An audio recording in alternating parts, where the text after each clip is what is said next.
alas 7 hanggang alas 7:30, kundi man. Mga programang tiyak na magpapagaan ng inyong kalooban at pagpapahinga para sa inyo mga kapuso dahil kayo ang numero 1 sa aming mga puso.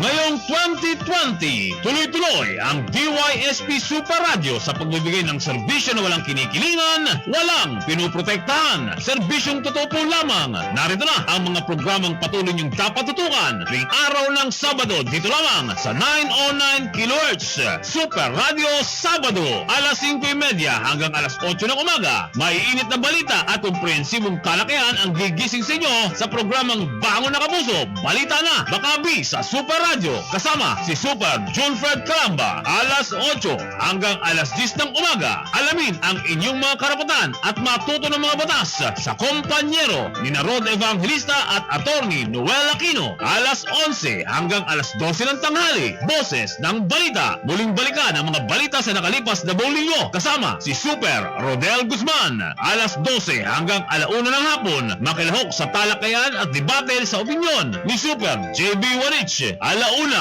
hanggang alas 2 ng hapon. Samahan si June Vicer Bantacolo sa kanyang mga payo at alay na tugtugin sa Super Cariñoso, alas 2 hanggang alas 3 ng hapon. Sa Pulsa Puso ni Super May Uwe, alas 3 hanggang alas 5 ng hapon. Kulitan at saya ang hatid ni na Super Ivy Valdez at Super Kenneth Calongres, Ivita at Temursha, alas 5 hanggang alas 7 ng gabi. Ating balikan ang makulay na kasaysayan ng Palawan at mga awiting sariling atin. Sa Tagbalay, makakasama si Super Wilmar Abrea. Mga programa handog para sa inyo mga kapuso dahil kayo ang numero 1 sa aming puso. Super Radio Sabado.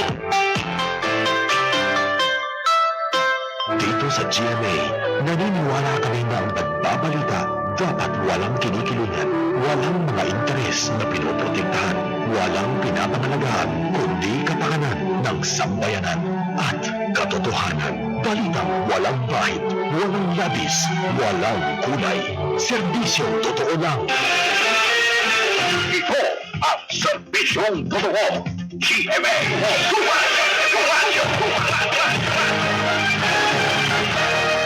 Kayo at ang batas ni Super Rod Evangelista. Kayo at ang batas.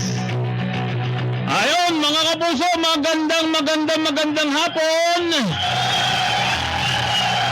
Thank you very much, ladies and gentlemen. It's 4:13 in the afternoon. It's Friday! Sabi nga nila, thank God it's Friday! Dahil bukas ay Saturday and the other day is Sunday!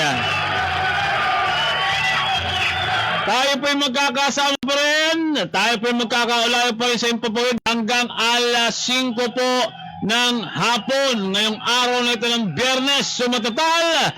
Tayo po'y magkakasama pa sa loob ng 47 minutes. 47 minutong pagtatanghal ng palatuntunan kahit ng batas dahil ang ating pong tumpak ng oras sa mga sandaling ito ay alas 4:13 ng hapon. Siyempre binabati po natin ang 66 na barangay ng City in the Forest at City of the Living God. Ganon din po ang 23 mga munisipyo sa The Last Frontier, ang nag-iisang Palawan. Thank you po sa inyo po mga palakpak. Siyempre din po sa ating mga regular listeners. At siyempre, tayo pinapapanood din sa FB Live. Ayan, si Jenilyn Likay Bangayan. Magandang hapon po, Super Rod. Magandang hapon din, Jenilyn. Yung aking kaibigan, kumpare, nasa abroad si paring Leo De Leon. Magandang hapon dyan. Siyempre, yung aking pinakamamahal na auntie, dyan po sa Barangay Masile, sa lungsod ng Calamba, sa lalawigan ng Laguna, si Auntie Pinang de la Cruz, si Auntie Pinang. At yung pinsan ko dyan sa Ireland, kita mo naman, hindi lang pang national, pang international pa. si Heart de la Cruz. Yan. Sawa ito ng pisang ko eh. Siyempre, yung aking number 1 fan, yung aking sweetheart, si Emeline Carcueva. Si Tatay Antonio Carcueva at Nanay Marita dyan po sa Tanabag sa bahaging norte ng ating pong lalawigan. Magandang hapon din po. Si Ate Sonia ng Barangay San Rafael. Magandang hapon. Always na nakantabay sa program natin. Kaya lang minsan nakakalimutan natin batiin eh. Si Che Astronomo. Ayan magandang hapon. Yung brother ko dyan sa Basile, si Brad Toto Medoliar ng Treskilon Grand Fraternity. Yung iba, mamaya na natin babatiin. Si Ma'am Nora Javier sa Barangay Sukol.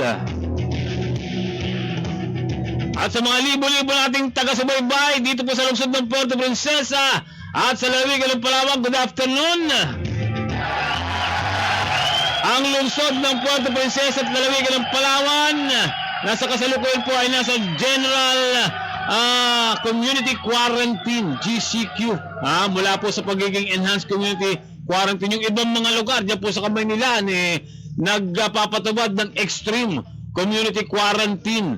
Pero dili sa atin, medyo nag-downgrade po tayo from ECQ to GCQ.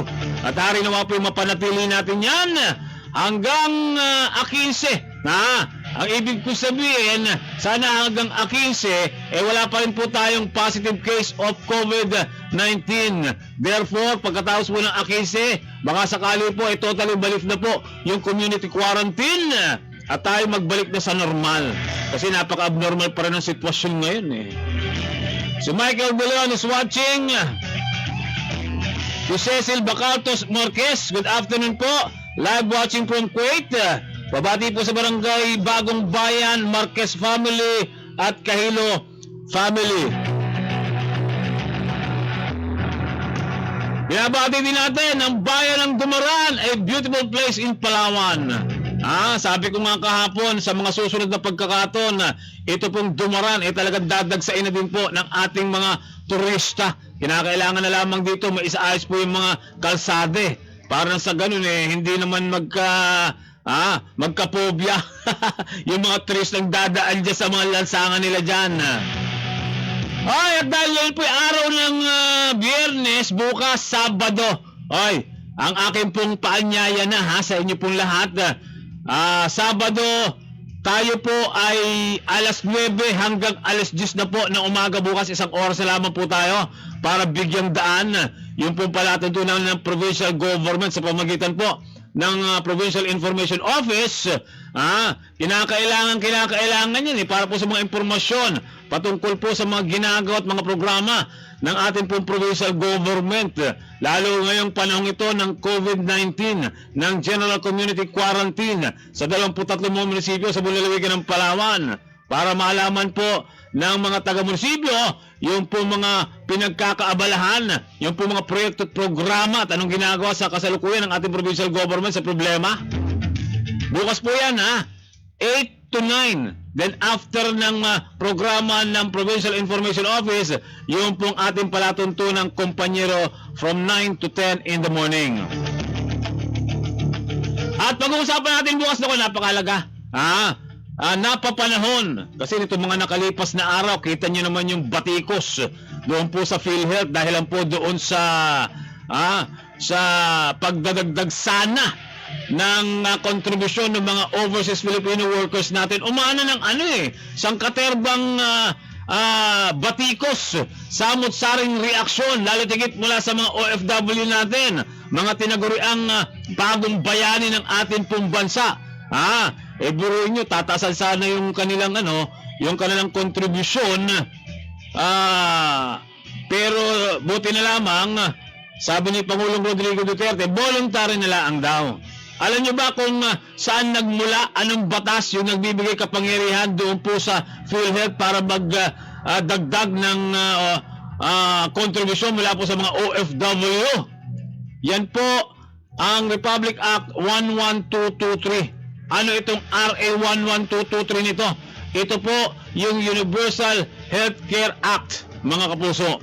Okay? Universal Healthcare Act, RA 11223. Yan po yung pag-uusapan namin bukas. Ano po? Ni Attorney Noel Aquino. Para mas maliwanagan ang ating po mga babayan. Ano ba itong batas nito? Paano ba makakatulong ito sa ating po mga kababayan? Sino ba yung mga makikinabang dito? Sino naman yung mga hindi makikinabang? Umangal na nga yung mga OFW. Di dapat sana pagkukunan ng karagdagang pondo para po sa PhilHealth. Nora Javier, magandang hapon sa iyo at sa mga libo-libong followers mo. Thank you very much, Miss Nora Javier. Magandang hapon din, Michael De Leon.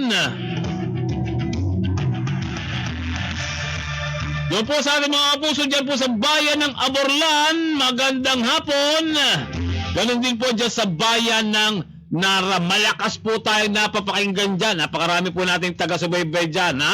Yung po mga nagte-text at nagtatanong ng legal, kaugnay doon sa kanilang mga sitwasyon, ipadala niyo po uli sa akin bukas. Ano po?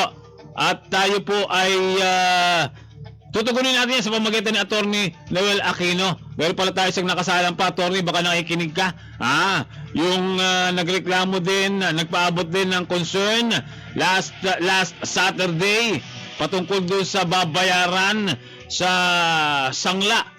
Doon sa kanya isinangla na dapat sa pagkakaalam natin, ayon sa binanggit din ni Attorney Noel Aquino, dapat walang interest.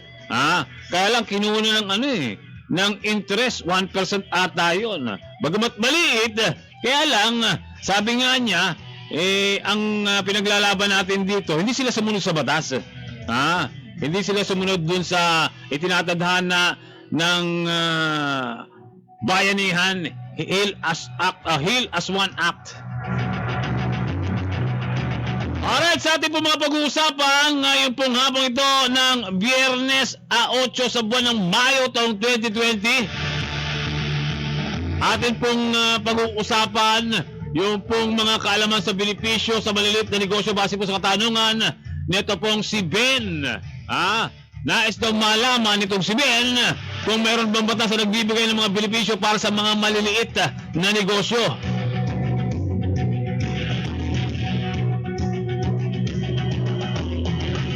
Ang ating pag-uusapan dyan para tugunin ang katanungan ni Ben ay itong Republic Act number 9178 o yung Barangay Micro Business Enterprises Act of 2002.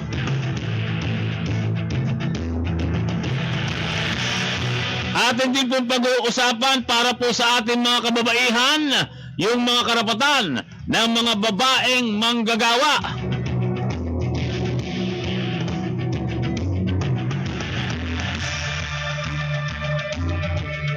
Atin din pong tutugunin at tatalakayin ito namang sitwasyon at katanungan nitong si Nato. Madalas daw na nagsusunog ng basura at mga daon sa kanilang bakuran ng kanyang kapitbahay. Nasa malaman kung may batas ba na nilalabag yung kanyang kapitbahay sa pagsusunog ng mga dahon doon sa kanilang bakuran.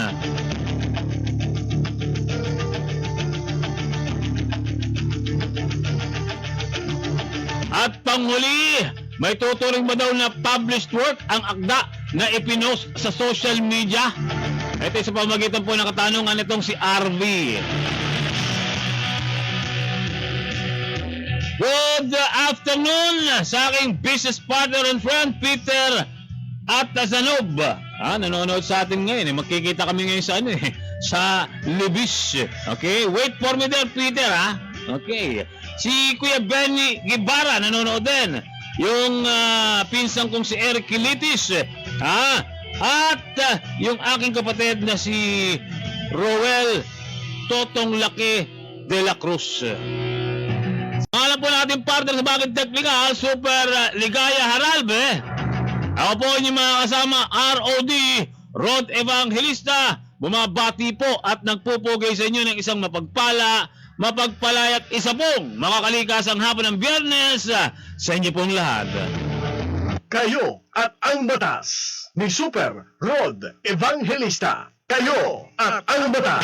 DYSP Super Radyo.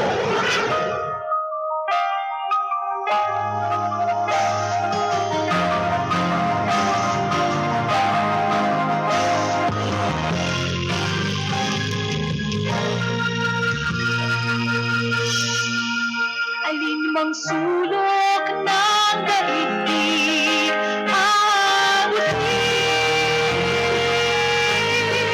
Bukod pa rin ng matayog na panata.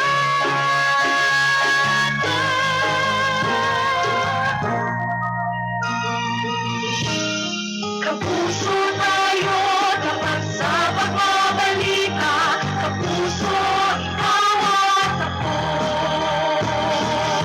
Bawat isa ay mahalaga sa pagtupad ng bayan ng ating planeta. Serbisyong totoo ng bawat Pilipino. Serbisyong totoo ng Pilipino sa mundo.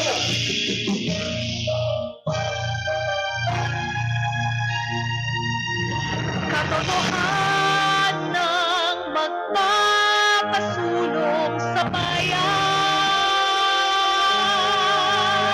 Katotohanan ng magpapasulong sa bayan. Katotohanan ng pananalapi sa bayan. Saan man tayo mapadpad,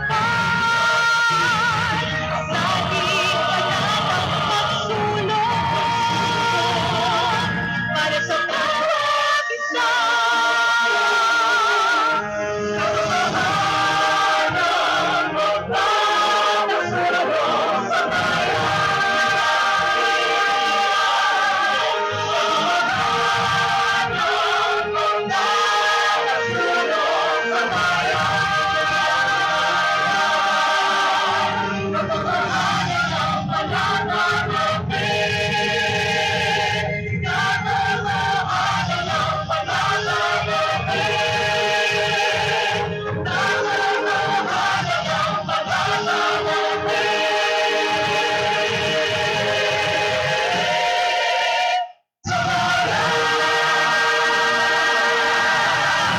Dito sa GMA, naniniwala kami na ang nagbabalita dapat walang kinikilingan, walang mga interes na pinoprotektahan, walang pinapangalagaan, kundi kapakanan ng sambayanan at katotohanan. Balitang walang bahid, walang labis, walang kulay. Serbisyong totoo lang. Ito ang serbisyong totoo. GMA.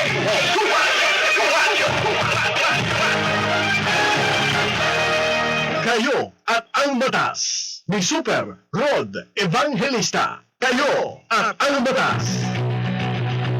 Alright mga kapuso, balik po tayo. Tayo po dumadako na sa ikalawang bahagi po ng ating palatuntunan kaitang batas.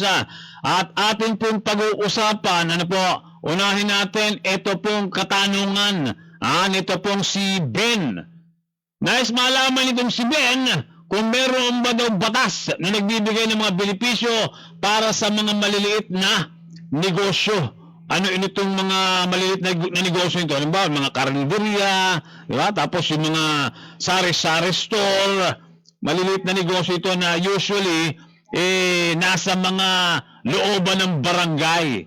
At para ating tunugunin, ito pong itinatanong nito pong si Ben. Magandang hapon muna kay Sonia Elago. Ayan mga taga-Masili talaga yung mga taga-panood natin dito. Kinikumusta ako ng kapatid ko si Roel de la Cruz. Mabuti naman at ingat din kayo dyan. Yung nanay ko mukhang hindi nanonood ngayon Sinabi ko lang na pag-uwi, dala na ako ng sapatos, ba hindi na nanonood? Sa Australia yung nanay ko nagbili ako pag umuwi, dala na ako ng sapatos, ba hindi na nanonood ngayon? Loko Alright! Ating tugunin yung itinatanong nitong si Ben patungkol doon sa malilit na negosyo. Kung meron ba daw batas na nagbibigay ng tulong o mga benepisyo para sa ito yung mga tinatawag na maliliit na negosyo, tawag dito small scale industry, ika nga, ano. At para sa yung kaalaman din ating pag-uusapan para tugunin ang inyong katanungan, ay ito pong Republic Act number 9178. Ano itong RA 9178 nito? Ito po ay mas kilala bilang Barangay Micro Business Enterprises Act of 2002. Okay? Pagtuunan po natin ng pansin yung Section 7, Section 8 at Section 9 ng batas nito. Ang BMBE o Barangay Micro Business Enterprises ay negosyo na may kinalaman sa produksyon, pagproseso o paggawa ng mga produkto, maging ang negosyo may kinalaman sa agro-processing at pagbibigay ng serbisyo kung saan ang halaga po ng kabuang pag-aari ng nasabing negosyo ay hindi po hihigit sa 3,000 piso. Hindi po kabilang sa nabanggit na limitasyon ang halaga ng lupa kung saan matatagpuan yung opisina, yung planta o kagamitan po ng negosyo. So ano pala ito sa mga binabanggit nating negosyo kanina, ng mga karinderya, mga tindahan? Mas maliit pa pala yun. Okay. Kaugnay po nito, nakasabi po sa Section 5B ng Republic Act number 10644, ito po yung kinikilala bilang Negosyo Act. Ng kwalipikadong negosyo ay kinakailangan pong magparehistro bilang BMB. Yung pong Barangay Micro Business Enterprises, BMBE. Sa tanggapan po ng Department of Trade and Industry or DTI. Yan po sa pamagitan ng negosyo center sa lungsod o sa munisipalidad kung saan ito matatagpuan. At mabigyan po ng Certificate of Authority upang matamasa ito po mga sumusunod na benepisyo ng batas. Ito yung tinatanong nitong si Ben. Yung mga benepisyo ibinagkakaloob ng batas sa mga maliliit na negosyo. Una, yung pong exemption sa pagbabayad ng income tax buhat po sa operasyon ng negosyo. So malaking kabawasan yun. Wala kayong babawasang buwis sa gobyerno. Ano po? Bukod sa exemption sa pagbabayad ng buwis, exemption sa pagbabayad ng minimum wage sa mga empleyado. Ngunit ang mga nasabing empleyado ay may karapatan sa lahat po ng benepisyo na nararapat sa regular na manggagawa. Okay? So kapag maliit na negosyo lamang pala, barangay, micro business enterprise pala, hindi po, tawag dito, hindi po pwedeng ilalang tulad doon sa mga pagpapasweldo, doon sa medyo malaking negosyo. Kasi pagka malaki na yung negosyo, dapat sumusunod ito sa mga tinatawag na minimum wage law. Diba? Sa minimum wage, magkano ba yung minimum wage dito sa atin? Mahigit 350, diba? Sa Kamaynilaan, mas malaki sa NCR at sa ibang mga probinsya. Dito, kung ikaw ay small business lang, na napabibilang dito sa Barangay Micro Business Enterprises, hindi ka obligado na magpasweldo ng minimum wage doon po sa mga empleyado. Okay?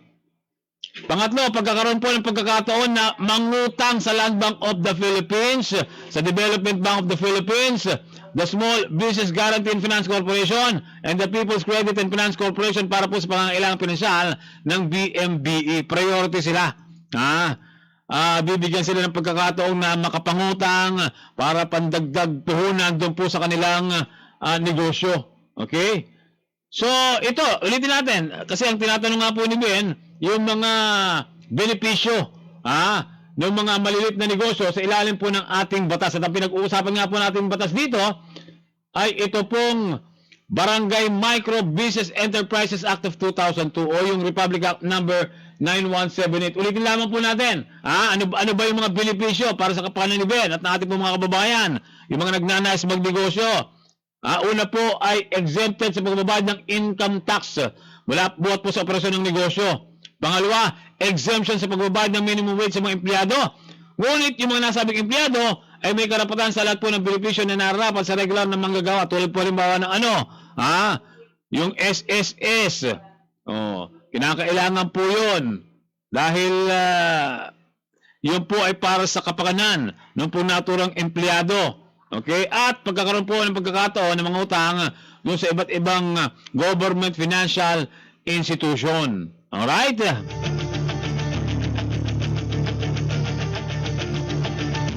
Magandang hapon kay Benji Lucenda. Nanonood din sa atin ngayon. At si Zainil Shin Sarmiento. Magandang hapon, watching from saan ito? Zainil. Okay? Thank you very much. Sa ating pong pagbabalik, ating pong pag-uusapan, makinig yung mga kababaihan ha. Dahil pag-uusapan po natin ay mga karapatan ng mga babaeng manggagawa. Yan po ating pag-uusapan sa ating pong pagbabalik sa ikatlong bahagi po ng ating palatuntunang Kiat Batas. Oras natin, alas 4:37 ng hapon. Magbabalik po ang inyong lingkod, Rod Evangelista. Sandali lang, ha? Kayo at ang batas ni Super Rod Evangelista. Kayo at ang batas. DYSP Super Radyo. Mga bears, narito na ang idol para sa inyong kotse, van, fast o truck, ang Nano Energizer. 8 to 21% na tipid sa gasolina, diesel o LPG. 6 times na tipid sa oil. 5 times na nagpapahina sa ingay at vibration ng inyong sasakyan. Walang smoke belching at binabalik ang lakas ng inyong makina ng 100%. Isang application lang, tatagal ang epekto ng 30,000 kilometeran ng inyong sasakyan bago kayo muling mag-apply ng Nano. Dalawang klase ang Nano. Nano Red para sa 4 to 10 liters of engine oil at Nano Green para sa 1 to 3 liters of oil. Para sa karagdagang impormasyon at detalye, basahin ang label na nakadikit sa Nano Energizer product bago gamitin. Nano Energizer. Available sa Handyman, Hardware Max, Tracker Zone, at JPX Glass Supply. Nano Energizer. Bet malu ang wear pa mo. Lodi ka ng mga driver at biyahero. Nano Energizer. Numero unong kape, mix and herbal coffee. Marami na ang nag-mixed coffee. Mixed in kape namin everyday. Mixed in coffee. Mix and herbal coffee. Marachel Elegio, galing po ng Jose Rizal, Awarlan, Palawan, 42 years old. Alito Bautista, taga Tuyo Palawan, 58 years old. Ako si Felisa Aguiluso Moralde from Palawan, 58 years old. Ang ating kape, mixed and herbal coffee. Doc F Mixed in Coffee. Doc F, itong alternatibo formula. Ang Doc Alternativo, The Bixi Center, sa Puerto Princesa City, Palawan. Doc Alternativo, Malvar Street, Barangay San Pedro, Puerto Princesa City, Palawan. Zapo 5 Easy Insecticide. Zapo 5 Easy. Ang bisa, peste ng tanim ay bagsak. Zapo 5 Easy. Yan ang gamitin. Sigurado, anin ang tanim ay masagana. Kaya Zapo 5 Easy. Yan ang kailangan sa ating tanim na palay, mais, gulay at prutas. Zapo 5 Easy. Ang bagong primera klaseng cypermethrin na produkto ng Bayer Crop Science. Zapo 5 Easy Insecticide. Mga peste, Zapo!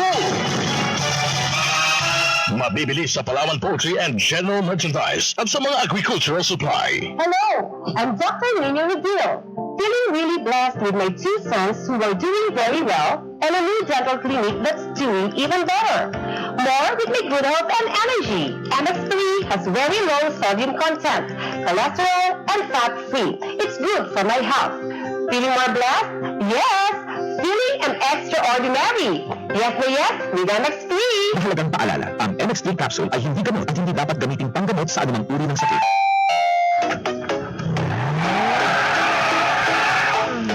Need parts for your Photon vehicle? We're now just one call away. Ordering parts for your ride is now as easy and convenient as 123 with the Photon Easy Parts Hotline. Contact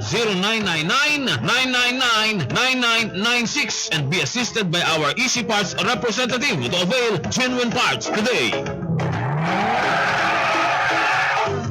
Anong ibig sabihin ng home quarantine?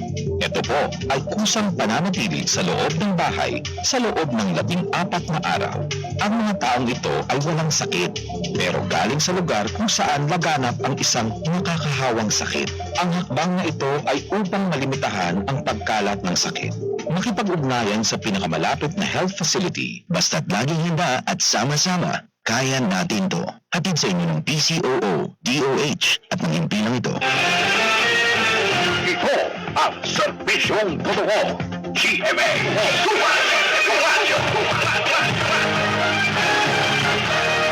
Kayo at ang batas ni Super Rod Evangelista. Kayo at ang batas. At mga puso, balik po tayo. Meron na lamang po tayong 20 minuto na nalalabi sa ating pong palatuntunan kaya't ng batas. Akin munang batiin yung ating mga kliyente sa Ecotrend Technologies Incorporated. Mukhang mababalan pa ng konti yung pong pagkukonstruct doon sa mga kliyente namin sa wastewater treatment. Dahil nga po sa kasalukuyang lockdown dito po sa ating bansa. Yung ating partner ay nandun pa sa Europe, inabot din ng lockdown, yung nakakailanganin nating mga gamit para po sa pag-construct ng wastewater treatment facility, yun po sa mga kliyente namin, yun po munang ipagpaumanin. I'm sure you understand. Di ba, pagkatapos itong lockdown na ito, tuloy-tuloy na yung trabaho namin at tuloy-tuloy na yung pagkakabit ng mga wastewater treatment facility sa mga lugar na amin pong kakabitan. Alright, tayo po yung nasa ikatlong bahagi na natin palatuntunan. Yan, nag-sign in na yung aking kapatid dyan sa Australia. I'm sure yung nanay ko nanonood na dyan sa Australia. Alright, pag-uusapan natin ngayon ay yung pong mga karapatan ng babaeng manggagawa. Alam nyo, tuwing buwan ng Marso, anong buwan na ba ngayon? Mayo. So, 2 months before, nung buwan ng Marso, kasi kada Marso po ay pinagdiriwang natin yung pong Women's Month, buwan ng mga kababaihan. Ito po ay bilang pagbibigay pugay sa mga kababaihan sa kanilang pong tungkulin sa pamayanan. Alam niyo po, malaki pong bahagi yung pong mga kababaihan sa atin pong lipunan, sa atin pong pamayanan. Itinuturing po yung mga babaeng manggagawa, lalo tingin po, nakabilang sa mga espesyal na grupo ng mga manggagawa base po sa ating labor code, yung ating pong batas sa paggawa dito po sa ating bansa. Ito po ay dahil sila po may kakaibang kalagayan kaysa kalalakihang manggagawa, kaya naman po bukod doon sa mga parehong karapatan na mayroon po sila tulad ng mga kalalakihan, ay binibigyan din po yung mga babaeng manggagawa ng karagdagang karapatan tulad po ng mga nasa saad sa ating pong labor code. Para po sa mga babaeng manggagawa, maliban po doon sa mga nasa pamahalaan, mga taga-silbi at empleyado po ng mga korporasyong pag-aari at pinangangasiwaan po ng pamahalaan, sila po ay hindi hinahayaang magtrabaho na may sahod o wala sa mga industriya o paggawa sa pagitan po ng alas 10 ng gabi hanggang alas 6 ng umaga, yung night shift na tinatawag. Ano po? Alas 10 ng gabi hanggang alas 6 ng umaga ng susunod na araw. Kung sila naman po ay nagtatrabaho sa agrikultural na uri ng trabaho, sila po hindi pinapayagang magtrabaho. Ito yung pinag-usapan natin, mga kababaihan, hindi po sila pinapayagang magtrabaho sa pagitan po ng alas 10 ng gabi hanggang alas 6 ng umaga o alas 12 ng hating gabi hanggang alas 6 ng umaga ng susunod na araw. Maliban na lamang kung sila po yung mabigyan ng pahinga ng hindi bababa sa 9 na oras. Ang babae po manggagawa na nabuntis, siyempre wala nito yung mga kalalaki. Babae lang naman po nagbubuntis. Ano po? Meron pong karapatan ng tinatawag na maternity leave benefits. Pero yung mga kalalakihan, meron din po tinatawag na paternity leave. Kaya lang mas mahaba yung po maternity leave, umaabot ito ng ng 3 buwan, di ba? Samantalang yung paternity leave para po sa mga kalalakihan naman, 7 araw lang yan. Okay? So meron pong karapatan yung mga nabubuntis na manggagawa sa maternity leave benefits. Kailangan lamang po na siya po ay nakapagtrabaho ng 6 na buwan para sa nakaraang 12 buwan o 1 taon. Maroon po pinagbabawal din ng batas na ang employer po ay gumawa ng mga aksyong maituturing na discriminatory. May diskriminasyon para po sa mga kababaihan nang dahil lamang po sa kanilang kasaraan. Isa-isahin natin. Ilan po sa mga uri ng diskriminasyon? Isa-isahin natin. Una, pagbabayad ng mas mababang sweldo o benepisyo para po sa kababaihan kumpara sa kalalaking empleyado kung ang trabaho ay pantay lamang na ginagawa ng babae at lalaki. Okay? Yung batas, binibigyang halaga yung kasarian ng isang tao, yung pagkababae. Di ba? Binibigyan ng halaga. Yung babae sumisigaw ng women's lib. Women's liberation. Kung anong kayang gawin ng lalaki, kaya ng mga babae yan. Pero hindi umaalma yung lalaki. Kung may mas madaming karapatan sa paggawa, yung po mga kababaihan. Pangalawa, pagbibigay po ng pabor sa lalaki empleyado tulad po ng pagbibigay ng promosyon, pagpadadalubhasa at scholarship ng dahil lamang po sa kanilang kasarian. Okay? So yung una, kung pareho at wala nang pinagkaiba yung trabaho ng babae at lalaki, hindi po pwede na mas mataas yung sweldo ng lalaki. Dapat pantay lamang. Kung dapat, sigit pa, di ba? Yung pagbibigay ng mas pabor sa lalaking empleyado, halimbawa, meron po mga seminar para po sa promotion, may mga scholarship, mas bibigyan prioridad yung lalaki. Ay hindi po pwede. Dapat pantay din po ang pagtingin ng employer sa mga ganong klase ng ikauunlad ng mga empleyado. Walang babae, walang lalaki, kung sino lamang po yung po pwede. Di ba? Bawal din po para sa mga employer na gawing kondisyon para makapagtrabaho o makapagpatuloy sa pagtatrabaho ang babaeng empleyado na siya po hindi mag-asawa. At kung siya nag-asawa na habang nagtatrabaho, ay siya itinuturing ng dismiss o tanggal sa trabaho. Ito discriminatory din siyempre. May diskriminasyon. Alam naman, hindi magbuntis yung babae. Di ba? Ang may kasalanan naman sa pagbubuntis ng babae, yung lalaki. Kung dahil doon sa pagbubuntis na ginawa ng lalaki, tatanggalin mo sa trabaho isang babae, sama mo na yung lalaki. Dahil yung lalaki may kasalanan sa pagbubuntis ng babae. Hindi mo kasalanan yun. Ayon po sa Article 137 ng ating po label code, lamang po sa batas ang alamang gawain ng employer na ipagkait po sa babaeng empleyado yung mga benepisyo ibinibigay po sa kanya ng batas para sa kadahilan ng ayaw ng employer na magkaroon siya ng mga nasabing benepisyo. Kung ano po yung nakasaad na benepisyo sa batas, base po sa mga umiiral na batas tulad po ng labor code, dapat ipagkaloob yun doon po sa empleyadong babae. Abay, pagka yun ipinagkait mo sa empleyadong babae, kayo mananagot sa batas. Ano po? Ganun din po, tanggalin ng babaeng empleyado dahil sa pagbubuntis o habang siya po nagbabakasyon dahil sa kanyang pagbubuntis. Kaya nga meron tinatawag na maternity leave benefits. Baka gusto iwasan ng employer na pagkalooban ng maternity leave benefits. Kasi kahit hindi nagtatrabaho yan, susweldo yan. Yung mga buntis bilang benepisyo doon po sa mga babaeng nagtatrabaho na nabuntis. Tanggalin ng babaeng empleyado dahil sa siya buntis, hindi po pwede yun.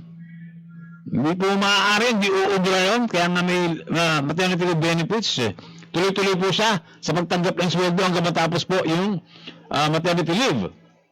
At yung pagtanggal o hindi pagtanggap ng empleyadong babae na nanganak sa pagamba na siya mabuntis muli. Okay? Pero meron namang hangganan yung pagbubuntis. Unang-una, dapat yung nakabuntis ay yung asawa. Diba? Baka kung sino-sino lang. Pero hindi, kahit basta nabuntis yung babae, entitled siya doon sa maternity leave benefits. Pero sa aking pagkakaalam, hanggang 4 na beses lang na pagbubuntis. Pag sumobra na, nakalima, naka-6, nakapito pa na pagbubuntis habang nagtatrabaho, hindi na po sakop yan ng benepisyo ng maternity leave benefits. Hindi na po kung ikaw ay nagbuntis, manganganak ka, at siyempre pagka ikay manganganak, ikay nakalib, hindi na po babayaran ng empleyado yun, ng employer yun. Hindi na po kasama doon sa benepisyo para po doon sa mga babae na nabuntis, pero higit sa 4 na pagkakataon ng nabuntis yung babae.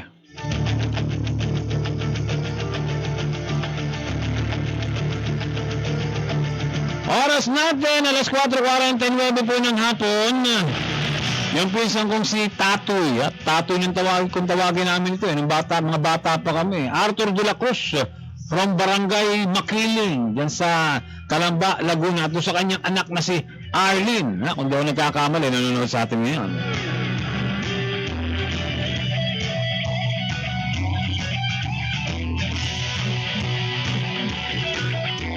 Sa ating pagbabalik, ito po ang katanungan ni Song Sinato. Yung daw niyang kanyang kapitbahay madalas na nagsusunog ng basura at mga dahon sa kanilang bakuran. Yung kapitbahay nitong Sinato. So nais malaman itong Sinato kung may batas ba siyang nilalabag doon sa kanyang ginagawang pagsusunog ng basura at mga dahon sa kanilang bakuran.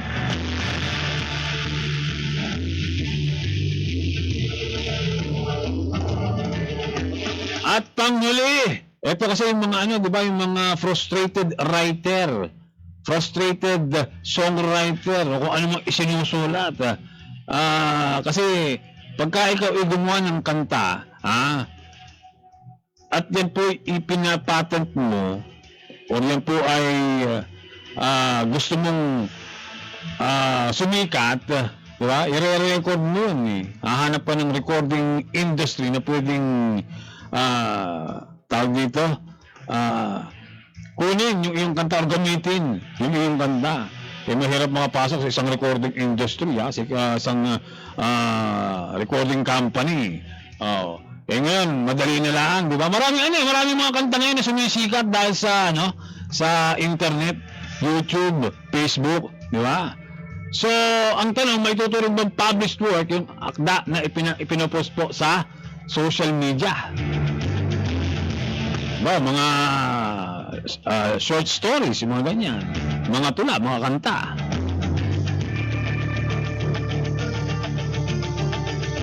Ang lahat po ng yan ay atin pong pag-uusapan sa pinakuling bahagi po ng ating palatuntunan, kayo at ang batas. Meron na lamang po tayong 8 minuto bago sumapit ang 5 ng hapon. Magbabalik pa rin po ang inyong lingkod, Rod Evangelista. Makalipas pa rin po ang ilan natin mga hanap buhay. Kayo at ang batas ni Super Rod Evangelista. Kayo at ang batas. DYSP Super Radyo. Bago ka umubo, takpan ang ilong at bibig gamit ang braso o tissue. Itapon ang ginamit na tissue sa basurahan at ugaliing maghugas ng kamay pagkatapos umubo o bumahing. Basta't laging handa at sama-sama, kaya natin to. Hatid sa inyo ng PCOO, DOH at ng himpilang ito.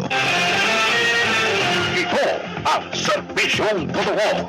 GMA Radyo. Kayo at ang batas ni Super Rod Evangelista. Kayo at ang batas. Alright mga kapuso, balik po tayo, oras natin, alas 4:53 ng hapon. Ay, panawagan ko muna doon sa mga TODA President. At isang guni na din natin, ipagbigay alam na din natin sa ating pong Anti-Crime Task Force sa pangunguna ni CIO Richard Ligad. Alam nyo, marami po mga tricycle driver yung nananamantalang ngayon. Di ba yung mga tricycle driver natin, binigyan na po ng ayuda ng ating city government. Pero silang 2 litro araw-araw 2 litro po ng gasolina araw-araw bilang tulong dun po sa mga tricycle driver natin.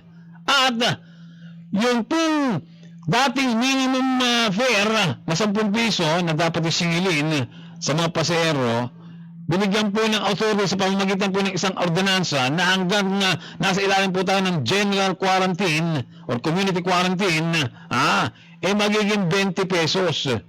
Dapat nga lamang po ay merong hanggang isang pasero lang yung pwedeng isakay ng tricycle.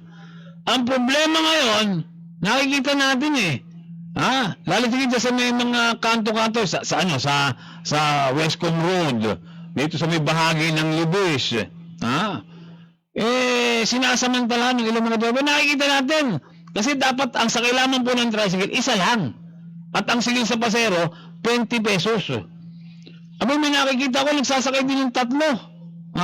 2. paglabag na doon sa napagkasunduan nyo, kasi meron na kayong ayudang 2 litro everyday eh. O tapos, tinaasa na nga ng 20 pesos yung inyong yung pamasahe, yung minimum wage, yung po sa mga pasero nyo. Ha? Sana, napuntahan ng ating anti-crime o sino mang, yung City Traffic Management Office, yung po mga yung po mga bumibiyahe ng kanto-kanto, hindi po sinusunod yung isang pasero sa isang tricycle. Ha? Mas malaki kita nila dyan. Pagka ganyan, nananamantala na sila dyan. Meron ng ayudang 2 litro everyday, tapos 20 pesos nga yung minimum. Ganun pang ginagawa nila. Di ba? So, matingnan lamang po. Kaya nga naitanong ko dati kay Mr. F. Nilusok, paano mababantayan ito? Sana yung mga to the President, sila na yung unang magpuloy sa kanilang hanay. Sitahin na nila yung kanilang mga kasamang driver. Mga kapuso, di ba? At pacheck natin kay Siayo Richard Liga dyan, ng City Traffic Management Office natin. Alright! Pag-usapan natin sa huling bahagi po, 2 topic pa po ito. Unahin natin itong tinatanong ni Nato. Kasi madalas na nagsusunog ng basura at mga tuyong dahon yung kanyang kapitbahay. Ang tanong nitong si Nato, kung meron ba daw batas na nilalabag yung kanyang kapitbahay na malimit daw po magsunog ng dahon, malimit magsunog ng basura doon sa kanilang bakuran. Sa loob naman ng kanilang bakuran. Pero may batas ba nilalabag ito? Pag-usapan natin, NATO, ito pong Section 48, Paragraph 3 ng Republic Act 9003. Ito po yung mas kilala bilang Ecological Solid Waste Management Act of 2008. Basahin natin, kasi nakasal po sa Section 48, yung po mga tinatawag na prohibited acts, yung mga ipinagbabawal po. At para tugunin na, direktamente, yung katanungan nitong Senado, isa po dyan, ay yung the open burning of solid waste. Maliwanag. The open burning of solid waste, ipinagbabawal po yan ng Republic Act number 9003. Dagdag pa rito, nakalagay po sa nabanggit na batas yung mga parusa sa sino mang tao na magsusunog ng mga solid waste. Ito po yung nakalagay naman sa Section 49, Paragraph B ng nasabing batas. Sabi po ng batas, any person who violates Section 48, Paragraph 2 and 3, ito yung pagsusunog ng mga dahon at ng mga basura sa bakuran, shall upon conviction be punished with a fine of not less than 300 pesos, but not more than 1,000 pesos, or imprisonment of not less than 1 day but not more than 15 days, or both. So pwede pong multa, pwedeng pagkakakulong, or pwedeng pareho. Depende po sa pagtaya ng korte o ng huwes. Bilang panghuli, maaari rin pong managot sa Republic Act number 8749. Ito po yung Philippine Clear Air Act o Clean Air Act of 1999. Ang sino man po na magdudulot ng air pollution sa ating himpapawid, alisunod po sa Section 5, Paragraph B na nagsasabing, air pollution means any alteration of the physical, chemical, and biological properties of the atmospheric air, or any discharge thereto of any liquid, gaseous, or solid substances that will or is likely to create or to render the air resources of the country harmful, detrimental, or injurious to public health, safety, or welfare, of which will adversely affect their utilization for domestic, commercial, industrial, agricultural, recreational, or other legitimate purposes. So malinaw po sa mga nabanggit na mahigpit na ipinagbabawal, yung pagsusunog ng anumang klaseng solid waste tulad po ng basura at mga dahon, at sino man po ang mapatunayan gumawa nito yung maaaring maparusahan. Sa inyong sitwasyon, ang ginagawa ninyong kapitbahay ay napagsusunog po ng kanilang basura at dahon ay maliwanag po na paglabag sa batas at maaari po siyang makulong o pagmultin. Depende po yan, kagaya binabanggit natin, sa diskresyon ng hukuman. Panghuli, nais malaman itong si RB kung itinuturing bang published ang gawa. Kung ito po inilagay lamang na may akda sa social media tulad po ng Facebook, at maaari makita ng publiko kung nais nila. Okay? RB, ang iyo pong katanungan ay tutugunin at nasa saklaw ng Section 171.7 na Republic Act number 10372. Ito po yung Intellectual Property Code of the Philippines. Basahin po natin yung Section 171.7. Ano ba itong published works? Para mas malinawan natin. Sabi po ng batas, published works, base po sa definisyon, means works which, with the consent of the authors, are made available to the public by wire or wireless means in such a way that members of the public may access these works from a place and time individually chosen by them, provided that availability of such copies has been such as to satisfy the reasonable requirement of the public, having regard to the nature of the work. Anong ibig sabihin yan? Ibig pong sabihin yan, ang akda po na inilagay sa social media at ginawang available sa publiko ay tinuturing na published work. Kung ang nasabing akda po ay maaari nilang makita sa lugar o panahon na kanilang pinipili o pipiliin.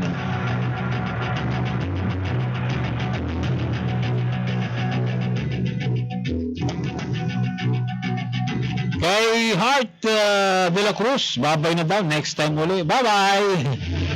Bukas, alas 9 hanggang alas 10 ng umaga.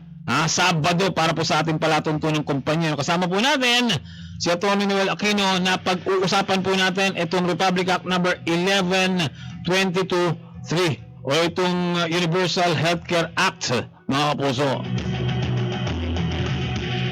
Wala po tayong oras. Susunod na po ang palatuntunang Triangulo. Makakasama niyo po si Super Kenneth Calumbres.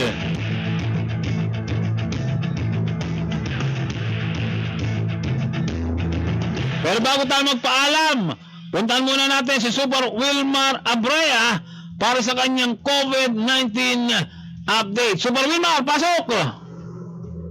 Wala ba? Sandali lang, ha? Okay na? Hi, COVID-19 Super Radio. Alright, para sa ating COVID-19 updates mula sa labas ng himpilan, Super Wilmar Abrea, pasok!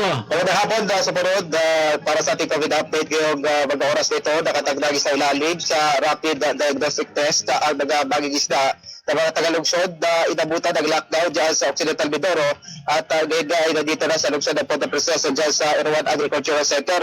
Sa naging COVID-19 update ngayong hapon, sa sinabi nitong si City Information Officer Richard Ligad na ngayong araw ay sasagawa pagsusuri sa mga ito gamit ang rapid diagnostic test at kay si Ligad ito ay upang malaman kung may mga infected sa mga dumating na mga baging isda na ngayon ay nasa quarantine area dyan sa Erawan Agricultural Center matapos na dumating noong araw ng Martes. Samantala, ibinalita rin itong si C.I. Ligad na may 4 na resulta ang dumating dito sa lungsod kung saan pawag negatibo sa COVID-19 ang mga ito.